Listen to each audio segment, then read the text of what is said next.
The minute that you start to try and convince a client of what you are providing is valuable, now you're starting to sell services to someone that doesn't quite understand the end game. Welcome to Lean by Design Podcast. I'm your host, Oscar Gonzalez, alongside my co-host, Lawrence Wong. We are former MBA classmates turned business partners with over 25 years of combined experience in life sciences. From R&D through manufacturing, our experiences have shed light into the complex, ever-changing challenges experienced by this industry and many others. We took a risk, quit our six-figure paying jobs in Boston, biotech, and pharma to start Sigma Lab Consulting. Journey with us as we explore the relationship between people and workflow design. The goal? To learn, inspire, and deliver practical tips to navigate these ever-changing challenges. Stick with us and learn to work smarter, not harder, and be lean by design.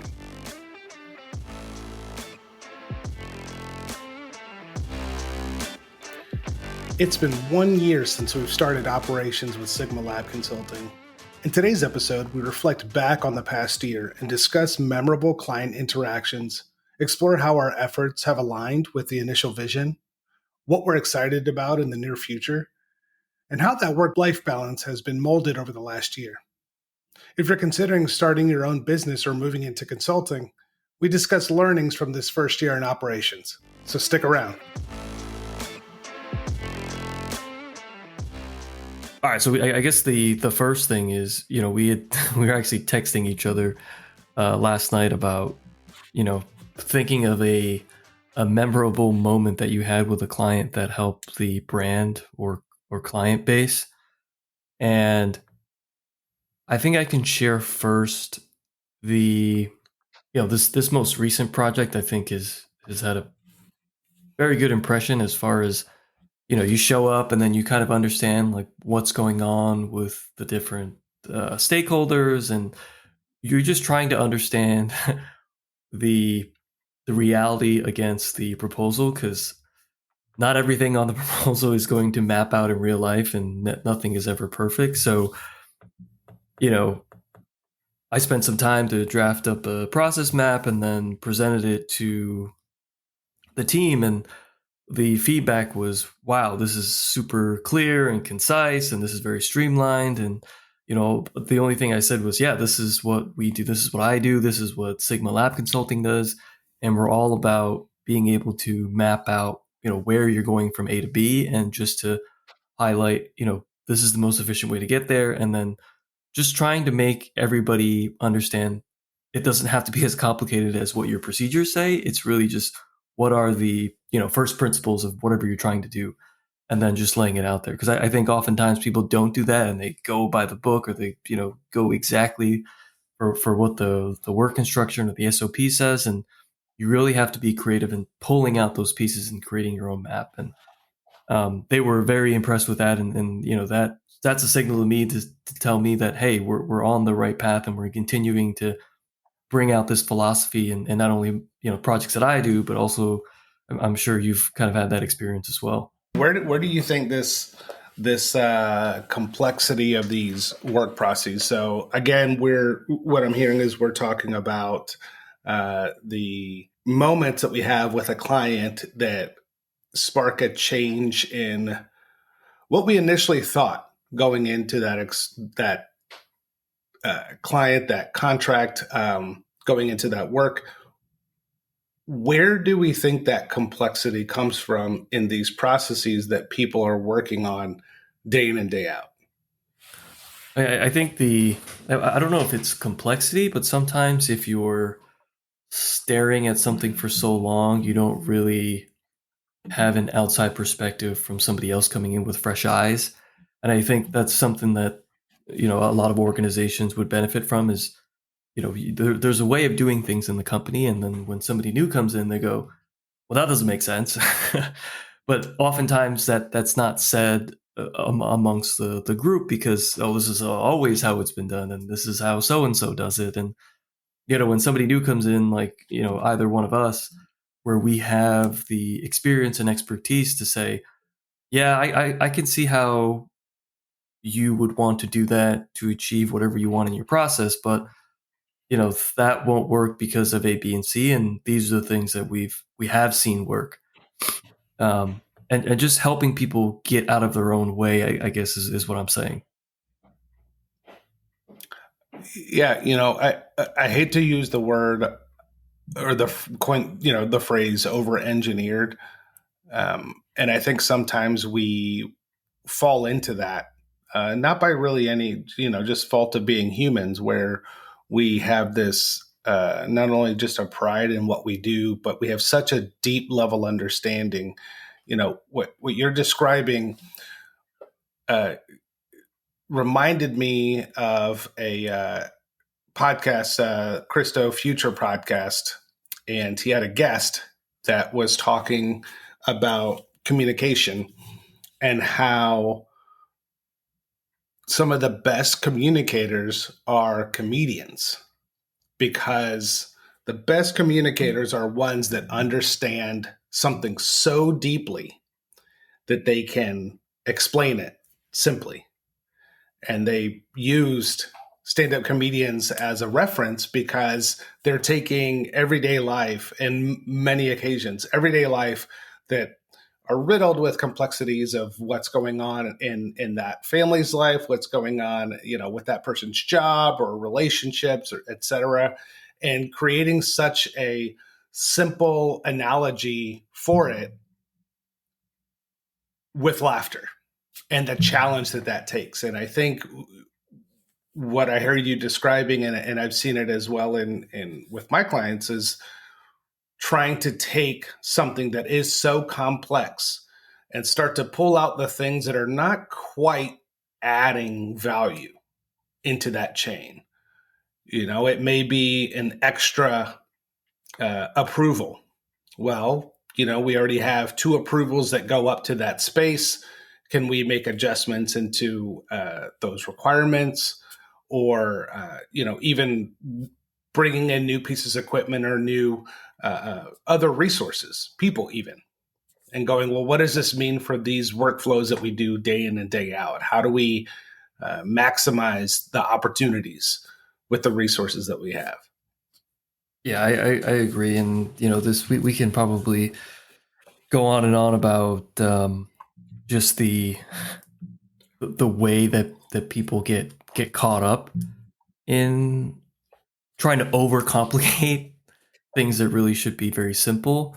And I think another part that I've seen is when you work with stakeholders that had a part in developing that original process, they become very tied to this thing where it's like, oh, this is my baby, and like Mm-hmm. obviously this is like the perfect thing, but Right. you have to realize at the end of the day, it's not about you.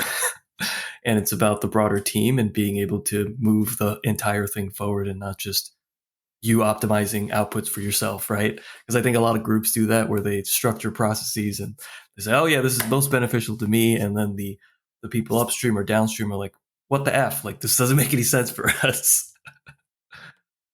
I again, you're bringing me into something very recent where I had provided a flow map to look at operations in the R&D space leading up to um, uh, development candidate nomination. Very important part of any drug coming through the pipeline, that you're now whittling down all of these different experimentations, all of these different designs for a drug. Now you're trying to whittle it down to two possible drugs to really try to get them into patients. And I it wasn't until after the fact I had done a schematic, and then about a week or two later, I held another meeting with all of the stakeholders to ensure that we knew the direction that we were going in around the next 9 months, which is a big challenge. A lot of times there are so many different factors and decision points over the course of 9 months. Well, how do you accurately portray something that is moving, that's wiggling around in terms of the direction it's going in? Well, one of the points that I try to make is that we don't want to change the goal of these next 9 months, But if we have to change how we get there, that should be okay. And as we're having this meeting, one of the more senior research folks created a slide and pulled it up, and everybody was like, "Oh, this is great. There's so much information in here." And after looking at it, I realized, she took the design from the workflow that I created, because I created the timeline a certain way with the flows that allowed you to kind of recognize the placement of activities more so than the actual day that they would land. It was more of like, after this happens, then this happens. And based on the size of the box or square, you could kind of reference the amount of time it was going to take.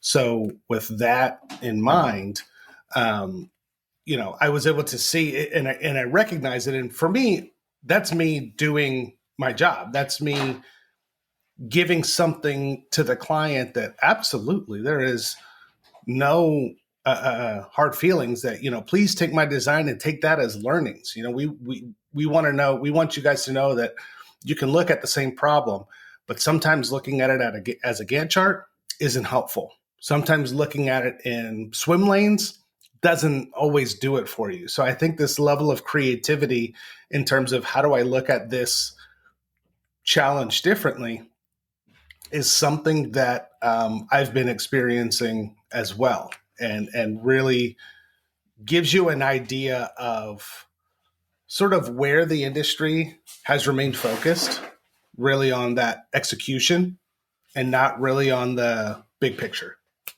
Yeah, and I think that theme ties nicely with the next topic, which is, looking back in the last 12 months, what are your thoughts on how the work that we've been able to do for some of our clients align with the initial vision? And I think we had in our own work experience dealt with some of these issues where people are overcomplicating things, and there's an easier way to uh, redesign some of these processes so they're more efficient and effective. I can speak from clients that I've dealt with in the past 12 months, and I think the vision initially was really to build a team of consultants and then become a leading partner for some of these clients to optimize their processes. Right.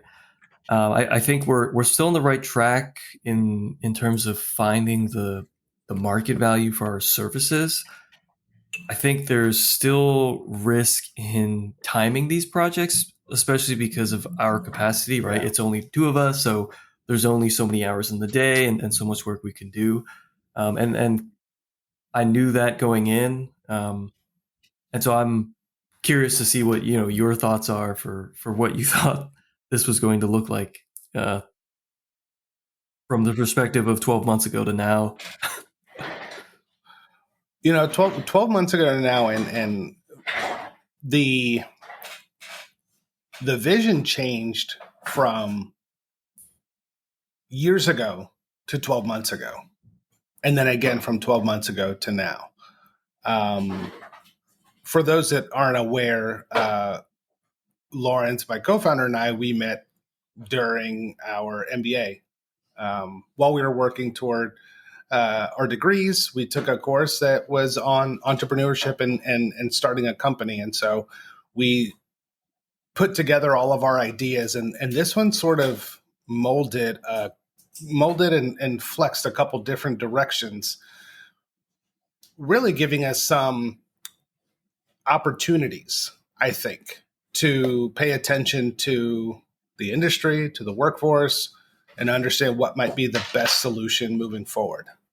As our name, implies, we were directly looking at laboratory efficiency, which there's a big space for that, I think. Rather than just checking in and checking out materials and tools and equipment and repairs, it's all the stuff that happens to allow for that to be a smooth move, a smooth transition. Your logs, your reporting, your analyses on things that are constantly failing, et cetera. 12 months ago, my thought was that we would be able to have conversations and go right into running a full-blown Lean Six Sigma project. Well, the reality of it is, I do not believe that there are many specifically looking for that work, specifically looking for that support. And what I'm understanding is that there's a certain layer when you're young in your organization, there's a certain layer of trust that needs to be built. It can be a combination of things that you're doing on the marketing side. If you're using, LinkedIn, or doing videos or carousels, or, showing your expertise, people can trust that to a degree.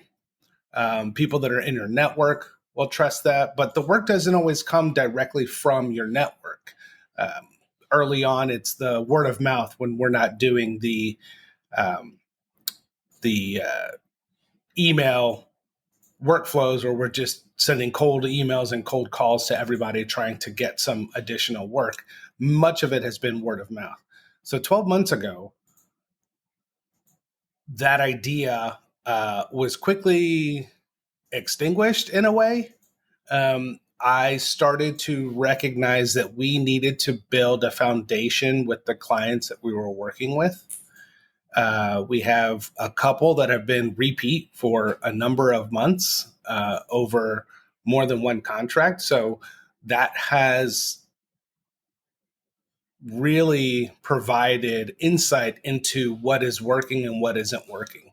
And the other side of it too is remembering to take time with the client to ask them. I'm in the process right now in doing a new scope of work that we want to focus more on the strategic side. And I outlined components of strategy for this particular client that we could address. And she looked at me and she took a deep breath and said, yeah, we need to figure out what is, what my organization needs, what my function needs. And that's key to make sure that what we're going to deliver is what they're going to get, and make sure that there's alignment there, because time can go and scope creep can happen. And, oh, hey, we know you can do this. Can you help us out over there? Well, you guys don't need a glorified note taker. You need somebody in that role, and you need me to help you build this foundation so that you can continue to bring in the workforce. So I'm realizing now that developing that layer of trust, whether it's working on a specific project, myself and yourself, we have our own expertise outside of being, aficionados of process improvement. And being able to lean on those experiences and those abilities, I think, is helping us develop the type of trust that we're looking for in organizations that are ready to make a change, that are ready to make the day-to-day work simpler, while improving the output of their teams and the morale.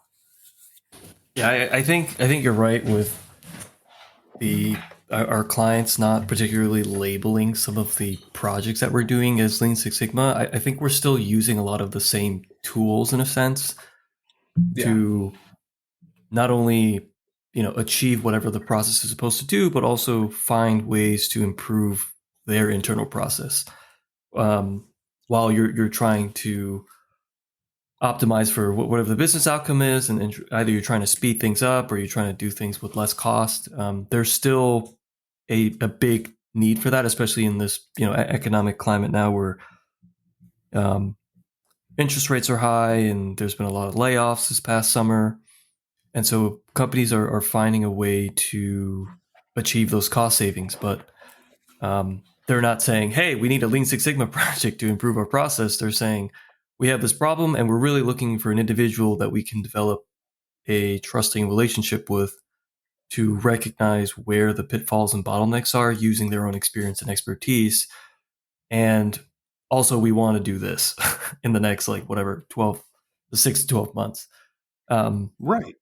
and it's I think, the some of the best, I would say, projects are the ones that aren't particularly listed.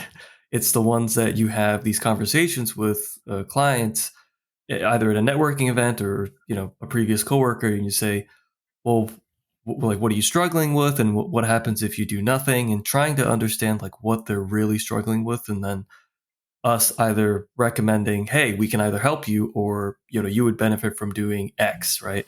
Because not everything is going to be in our wheelhouse, and we recognize that. mhm, So there's this constant, I think, kind of balance between recognizing where we fit and what they're looking for, and not trying to say yes to every single project, because that's not going to make sense for either of us. Because if we yeah. overpromise and underdeliver, that's going to hurt our brand, but it's also going to slow down our clients and what they want to achieve. Yeah, it's a lose lose. Absolutely. When we go back and think about the way that the projects began, I think that we have also started to find our voice a little bit more. There is a certain level of confidence that you go in, especially when starting a company. But that confidence needs to evolve in one that is purely looking to benefit the client. The reason why we moved into the space that we decided to was because we want to have a bigger impact in this industry than just in one place. We wanted to have an impact where we can educate organization leaders about simple things that we can do together. And, I'm not here to say simple to kind of tone down, the complexity of some of the challenges that we're working in, but that's also part of the beauty of it, is taking something so complex and so many stakeholders and saying, how do I put this into one unified view that can speak to everyone that's on this team, so that they understand the urgency, they understand the rationale behind it. They also improve their communications. And that's something that myself, with stakeholders that span, in the current project, they span, I think, around 10 or 12 different functions. Um, a lot of times there's conversations or side conversations, and things start moving around, but it's almost like you have to have a certain level of conviction and dare I say coaching with everyone involved, and not just the direct person who is signing off on that PO. Yeah, I agree, and I often think about the analogy of going from dial-up to using Wi-Fi, where like you have to plug in the thing to your modem, and then it makes that crazy static sound, and then you gotta wait, and then you get on, and then our job is to make that look like Wi-Fi, where you just hit a button and like, wow, okay, I can see everything now, and I know where some of the bottlenecks and pain points are, and we should focus on this, because it takes a very, very long time for people to make some of these decisions, because these processes are just messy and they need to be cleaned up if you're hoping to scale or to grow your team, right? How many times have we heard team morale being impacted, productivity, all the words that you can use to describe how frustrated the team is with just Right. working with each other, right? Not even working with outside companies, just like with themselves. Yeah, same building, just across the aisle, and there's challenges there. So, I think that we've this past 12 months has been eye opening, in working with clients, but it's also been extremely rewarding. You know, meeting people and seeing the level of curiosity change over time. And I'm starting to see it now, where people have stopped asking me, where is this and where is this, and started asking me, how did you get to this? How does this work? How did you? And as you start to explain, one of, I guess I'm here's a big secret for everyone. So listen in, get close to your speaker. What I like to do is, when I'm building out solutions, I'm already planning that that solution is going to change somewhere in the future, or is going to be requesting more information. We'll be right back after a quick break. Is your team constantly fighting fires? Are you struggling with productivity and think it's due to inefficiency in your operations? These challenges can be difficult to measure, but not impossible. Sigma Lab Consulting can help you define and prioritize the issues that are negatively impacting your team. We partner with stakeholders to redesign workflows so you can work more efficiently. Find out more at sigmalabconsulting.com. I think ultimately where I'm trying to take us is that the winnings that happen on the client side are also in how, when the client becomes more curious, it is really a learning that is happening on their end that allows them to build on this level of curiosity, so that once we leave as consultants, we're there temporary. We're not there forever. Once we leave, they now have this understanding of another way of thinking in their own processes. So now they can stop to look at, okay, well, maybe we'll work faster. Instead, they'll go, you know what? I bet if we could do something about this issue over here, it should solve this problem here because we're seeing XYZ. So that's something that, I feel like is an additive and really that I've started to feel that presence with one of my clients. And that does take time, but just it's exciting nonetheless to see the level of creativity spike in the client work that we do. Yeah, I mean, it sounds like there's, I think in all of our projects, there's some, I would say, allocation to operations and strategy. And I think I'm not going to say beginner level, but I think the initial projects are very mainly focused on operations, right? We're like, hey, we have an established way of doing things, and like, we just want to have the support to be able to achieve X using this process that we have. Sometimes the process doesn't exist, but they think it does, and that's a whole different topic. But it sounds like we're kind of moving towards the strategy component of it, which requires a bit more trust between us and the client. And they get to a point where like, okay, you've been working with this the past couple of weeks or months, and like, what are your thoughts on how we can improve this? And that doesn't initially happen at the very beginning of the project, but as we approach the midpoint and even at the end of some of these engagements, they may want to extend just because, hey, like, you've done great work, and we want to make sure that we're going in the right direction strategically. And so here are some of the other things that are coming into play. And like what you're describing with your current client now, it sounds like that's kind of where the direction is headed. So I guess I kind of want to pivot to, what are you looking forward to in the next 12 to 18 months as far as that allocation of, projects that are more strategic versus operations? And how do you see the growth with our clients in the next year or so? I'll share that I'm looking forward to not only growing with them, but also being able to enter some of the supplier networks for some of the larger companies around. I know we all say this in the industry, is that it's very incestuous, where like you have people that work from one company to the other one. So, the teams that we're working with now, I hope nobody leaves their company, but the reality is that people bounce around, right? They find new jobs and they go to new organizations. And I look forward to connecting with some of those people that have left, and to see if they need help, and offer our services there.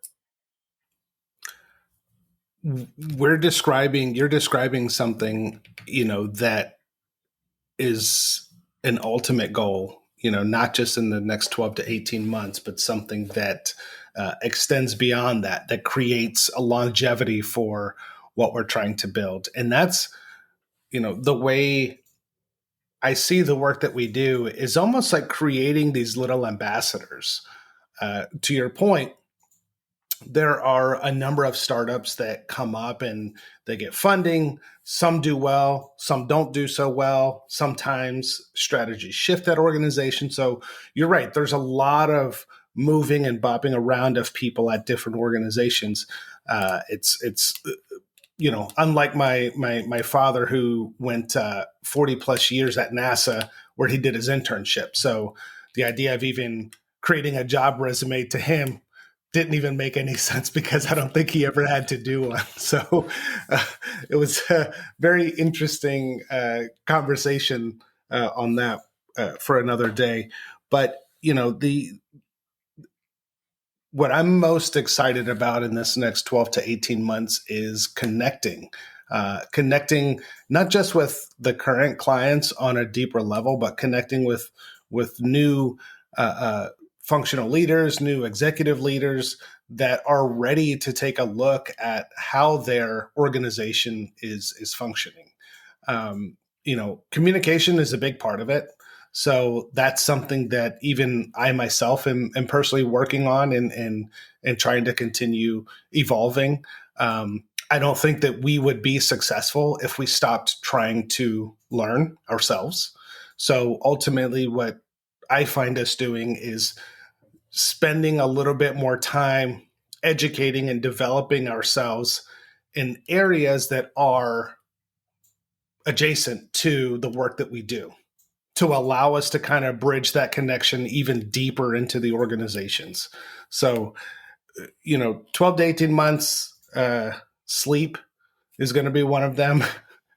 Not necessarily sleep, but I think, we've gone and done some really great work in this first year. And the one thing that we want to do is make sure that we're protecting ourselves and our mental health, moving forward, making sure that we're taking the time off as well.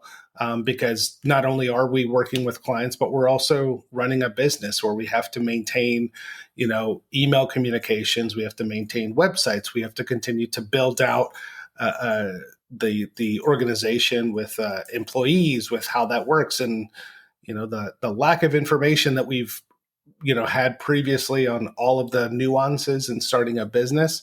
That's stuff that has to be learned as well, at the same time as delivering value to the client. So, I think this next 12 to 18 months is really going to be a major pivot point for us, where we expect to have more clients coming in, more potential employees with diverse expertise, but with a similar mindset. Yeah. And I think that's going to be a challenge for us, to how do we expand this expertise while creating a focus of process improvement and building relationships that extend past an initial contract. Yeah, I think prioritizing, building the culture that we want with potential employees, but also either maintaining or even improving some of the relationships that we have with clients is going to be key. I know you mentioned something about mental health and being able to take care of yourself during this, I would say, stressful time at moments throughout the year where, either like invoicing, or maybe it has to do with taxes or something else. What have you changed as far as your routine and taking care of yourself when those stresses come up? I know, we've had a bit of a rocky start at the beginning, just because we had that whole, line of credit thing to fund our payroll, and there was some financial stress there. I know, and here's where I'm going to give you your flowers, is that you have been tremendously meticulous about bookkeeping, and that's why we're able to have such a real-time, accurate view of our finances. And I think that alleviates a lot of stress that otherwise we would have been very worried about if you hadn't done that. I know, solely relying on an outside accountant or a financial, um, resources is an option, but I think your ability to kind of monitor all these things has been really helpful for not only like my financial health, but also yours as well, and the company. So I will, give you your flowers there, and I'll just say, outside of finances, I've spent a lot of time just focusing on exercising, meditating, and you call me crazy for doing this, but I've been taking cold showers since last December. So all No, of those things have helped. not for me. Cold showers are not for me. When I wake up, I'm usually cold. Last thing I want to do is to extend that feeling. I get it. I get that it can kind of jostle you back into, wake you up and what have you. I think so. First and foremost, I appreciate that. I think, these the way that the finances are, conducted and the bookkeeping and all that stuff is sort of reminiscent of things that happened in my past where I wasn't that good with money, and luckily I was younger. I wouldn't necessarily say that I was not that good with money, but I had student loans at one time. This was after I had finished my initial master's degree. Initial bachelor's degree. I started another one in bioengineering. This was in mid 2000s, so kind of biotech and bioengineering was just starting to kind of really form into something major. And I had done engineering for about 3 semesters before I had to take, I think it was like calculus 3, 4, 5, something like that. And I could barely understand where the calculus was moving. There were symbols I've never seen. There were, the responses to a question was not a mathematical number, an integer. It was an equation of some sort, which was beyond me to like, wait, my answer is another question. I don't quite understand how that connects. But I ended up still having the student loans that were helping me cover my apartment and my vehicle. And so when I left, I basically had 6 months where it was covering that. And I was, just living life. I was working full time. So it wasn't that I ever just like stopped working and mooched. But I didn't recognize the coverage that 6 months of my student loan was giving me, because right away, once the clearinghouse updates and shows that you are no longer in school, the lenders go, "Hey, time to start paying back that money," and it happens fast. And when that happened to me, for lack of a better phrase, I got caught with my pants down, and now I'm like, oh, what do I do now? So that was a big learning experience where, my parents helped me out by making sure I didn't sell my car because I had to get around. And so I was very, very frugal for a couple of years to dig myself out of that hole. And the, finances are a major contributor to divorce rate. And the last thing I wanted to do was to divorce you, Lawrence. So, so I think early on, I didn't know where you're going with that one. I think early on we understood the risks that we were taking, and we understood, you yourself, you're not married, no kids. I have a house, I have a kid, I have a wife.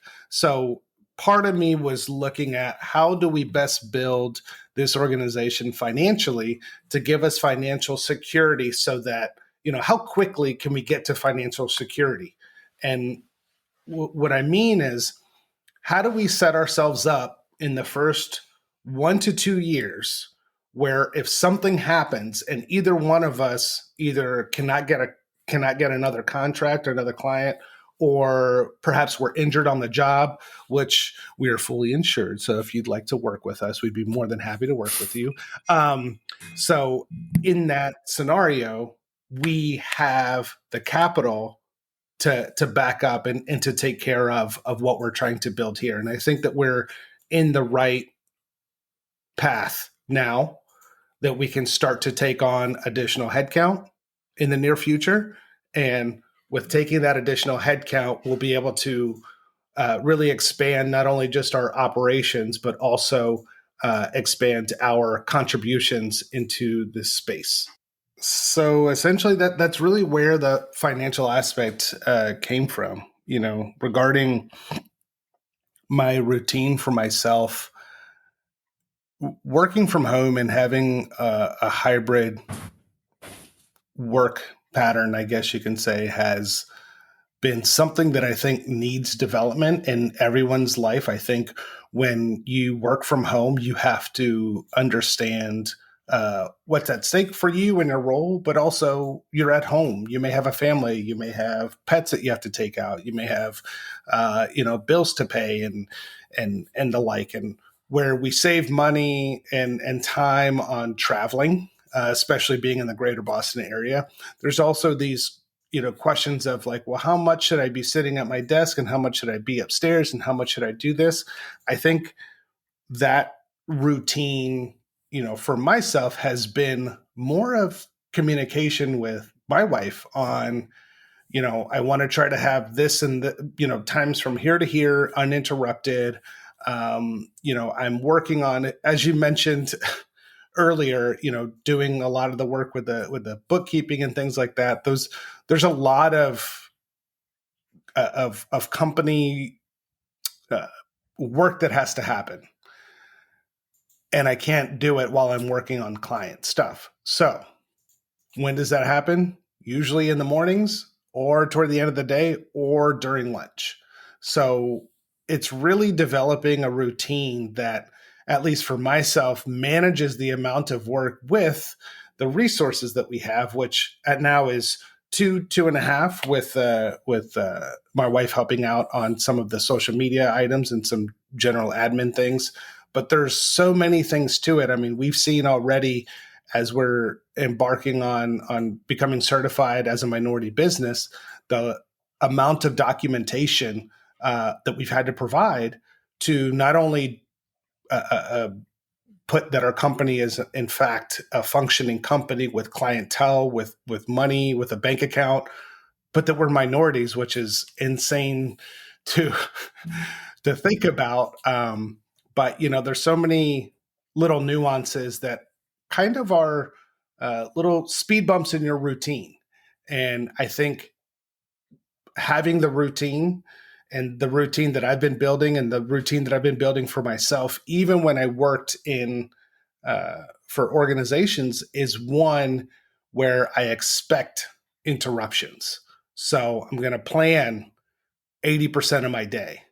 I'm not going to plan the other 20% because things shift, things get longer. I already have a list of things to do, but it's a constant prioritization, reprioritization. My routines are, Mondays and Fridays, looking back at my dry erase board, looking back at the mirror that's in my gym, looking at my desk that's also a dry erase space, and going, what are the critical things that I either need to get prepared for next week for myself or for the client? Personally, what's happening next week? How have I prepared for that? So I'm going away on vacation next week. Again, mental health, ready to hit the seas, and planning for that absence, not only just with Sigma, but also with the client. So I think the routine has been very helpful in establishing that and starting to integrate those other sessions of meditation, of even just 20 minutes in the beginning of my morning to crack open a book and to gain some learnings and to gain some additional insight, because I think the only way we're going to be successful is if we're constantly learning what's out there, learning what has happened, learning what's been successful, not just through books or podcasts or videos, but also directly from our clients, which is how we're able to kind of flip the knowledge that we gain and give that back to the clients that we work with. We'll be right back after a quick break. Is your team constantly fighting fires? Are you struggling with productivity and think it's due to inefficiency in your operations? These challenges can be difficult to measure, but not impossible. Sigma Lab Consulting can help you define and prioritize the issues that are negatively impacting your team. We partner with stakeholders to redesign workflows so you can work more efficiently. Find out more at sigmalabconsulting.com.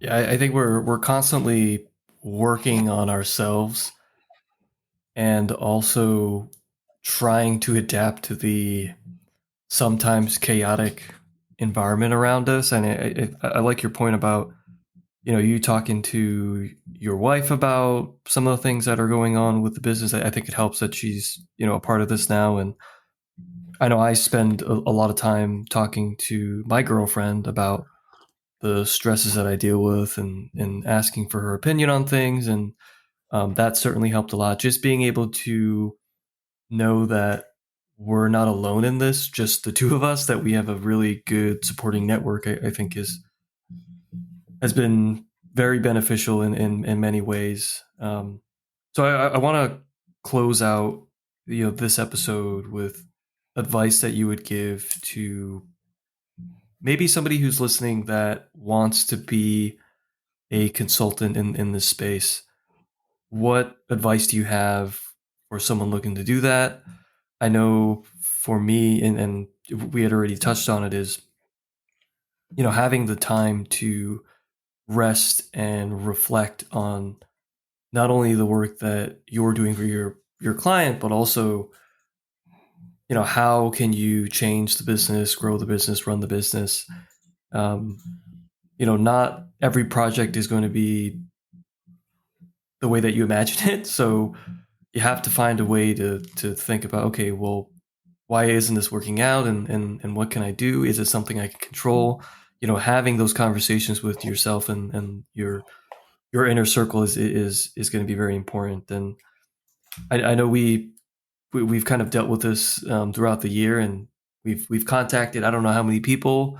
Um, there will be people that will ghost you and will come up with Yep. empty promises, right? So I think one of the biggest things I've learned this year is not to blame yourself if others don't believe in you. I think you have to kind of be yourself and trust your gut when it comes to asking for things that you want. And if people say no, then they say no. But sometimes we have to not believe everything that comes into our head, because those Yeah. stories are likely not true. Yes. Yes. I think when you're embarking on your own, you want to believe that everyone has good intentions, and they probably do. But those intentions are rarely for your benefit, if that's one way that I could put it. Um, to the point that you made on finding the people that believe in you, similarly, the challenge, but also the excitement, is finding those that get it, finding those clients that understand the value. Because the minute that you start to try and convince a client of what you are providing is valuable, that you're trying to convince at, yes, you may have to provide some initial data or background or what have you. But if you're trying to convince them, now you're starting to sell services to someone that doesn't quite understand the end game. And if you want to be able to command a premium, you need your client to go to bat for you at every stage of leadership, to say, no, this is worth what's happening. This is how they've made a change in my organization. And I think I'm starting to see that now with the repeated contracts that, hey, now that we've done that, we want you to come and do this. Now we want you to, look into this space a little bit more. And we're just touching tips of the iceberg here, with these 6-month contracts, these 3-4 month contracts. You're really scratching the surface of what's possible. And so, as we start to evolve our relationships with clients, I think the offerings are also going to evolve with them as well. Yeah, But I'm that's super excited for what we have in store for the next couple of months. And I know, as we wrap, you had mentioned that you're going to 2 other conferences, so maybe plug that. And then we also have our leadership summit coming up in January to plan for the next year and see how we can grow the business and our clients as well. But before I do that, I want to lend a little bit of advice on that front with people, Yeah. with looking into starting consulting. Consulting as a side gig is lucrative. People do it. If you want to consult, the first thing, I actually had a question from one of my clients, and they said, are you looking to consult full time, or are you just trying to find something that exists, a position that exists that you may be able to jump on board with? And it was interesting because I think it was at that moment when I realized that is how the view of consultants has come. You have McKinney, McKinley. McKinsey. You have McKinsey, Boston Consulting Group, these larger firms that are providing this biotech and pharma space consulting, I think is intimidating for folks to say, I'm going to start a consulting firm. There are other services, full service CROs that exist that are really consulting established processes. This is how the FDA wants this set up. This is how this is what your clinical trial needs to have involved in it. More so, not building new processes out, more so giving you the foundation of what is expected from the government. The one thing that I would say for folks that are looking to, if it's not just consulting, if it's any other business that they're looking to start, is to really find people that you trust. And having a partner is so beneficial to not just your mental well-being, but the well-being of your organization that you're trying to build. The conversations that we have had have exceeded, from personal discussions to how do we do this in the next 6 months? How do we do this in the next 12? What is our plan moving forward here? And when, you talk to loved ones, it's in full support of what you're coming up with. When you talk to a business partner, there's more of a dance that happens. And I think that dance spawns creativity. So when you want your organization to thrive, having people next to you that you can trust, that are, dare I say, partners in your endeavor, is really going to strengthen your ability to plan and execute on the success of your company. So, as mentioned, I want to make sure to plug a couple things. I'm going to be on site face-to-face for the 20th Annual Executive Decision Making for Pharma and Biotech. This is a conference that's looking at strategic resource and portfolio management for biopharma executives. Really looking forward to it. I've already received something in the mail from Intelligentsia AI, where they're looking now at how to use AI to provide data insights on curated scientific data. That's something that I've started to see in my clients as well, looking at how to leverage the data that exists by using AI for insights that may be a little bit more challenging or time consuming. And I will say this, I heard this previously and I couldn't agree with it more, that, embracing AI is not eliminating the work that has to happen, because AI is a software, and software is leveraging these processes to make them consistent. You're leveraging these systems to not only make your process consistent, but to increase the rate at which you're able to iterate. You can continue to ask questions and change the way you ask questions to achieve an answer that aligns with what your goal is. But if you don't have a process, you're going to get an answer that doesn't serve the right purpose. So this conference, Executive Decision Making for Biotech and Pharma, November 6th to 8th of this year at the Revere Hotel in Boston Commons. There's a Boston on-site and virtual, so I'll probably end up taking advantage of both. There's a number of keynote speakers, so I'm excited to explore that. And then in February, I'll be heading to Orlando for the 15th annual SCOPE. It's the Summit for Clinical Operations Executives from February 11th through the 14th, 2024 at the Rosin Shingle Creek, Orlando, Florida. And I will be participating in the golf tournament because, well, what better way to meet people than jump in and get a couple holes in. So looking forward to those. Yeah. And then we have our summit planned in January, and very excited to not only talk about the business, but also something that we have forced ourselves to work on is to celebrate, which is always a constant struggle. I think when you're in a startup or doing some small businesses, you're so caught up in worrying about the future that you lose sight of, holy crap, we've come a long way from where we started. So those are some of the things that we'll be doing the next couple of months. When you're scaling a mountain, be sure to turn around and take a look to see where you came from. Don't stay so focused on how far you got to go.